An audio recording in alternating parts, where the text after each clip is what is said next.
اللہ تعالیٰ کی دی گئی ڈھیل کو اپنی چالاکیاں مت سمجھو، کیونکہ جب وہ رسی کھینچتا ہے تو انسان منہ کے بل گرتا ہے۔ نیکی چھوٹی ہو یا بڑی، اگر اللہ پاک کو پسند آ جائے تو دوزخ حرام ہو جاتی ہے۔ اس بات کا غم کبھی مت کرنا کہ دنیا آپ کے ساتھ نہیں۔ جب دنیا کا مالک تمہارے ساتھ ہے تو تمہیں اس دنیا کی پرواہ کرنے کی کوئی ضرورت نہیں۔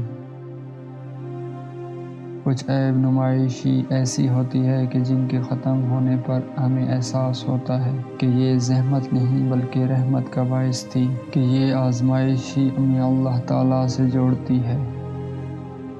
انسان کا ماضی چاہے کتنا ہی گناہوں سے بھرا ہوا ہو، اس کا مستقبل ابھی بالکل پاک ہے۔ اللہ تعالیٰ سے توبہ استغفار کرو۔ جب تمہیں لگے اب نہ آگے بڑھ سکتے ہو اور نہ ہی واپسی پلٹ سکتے ہو، اللہ تعالیٰ کی طرف بھاگ جانا، جہاں اسے چھوڑ آئے تھے واپس اس کے پاس لوٹ جانا۔ اللہ کسی شخص کو اس کی طاقت سے زیادہ تکلیف نہیں دیتا۔ اس عورت کو مرد بار بار یاد کرتا رہتا ہے جو عورت مرد کے دل میں بستی ہو۔ اداس لوگوں کی مسکراہٹ سب سے زیادہ خوبصورت ہوتی ہے۔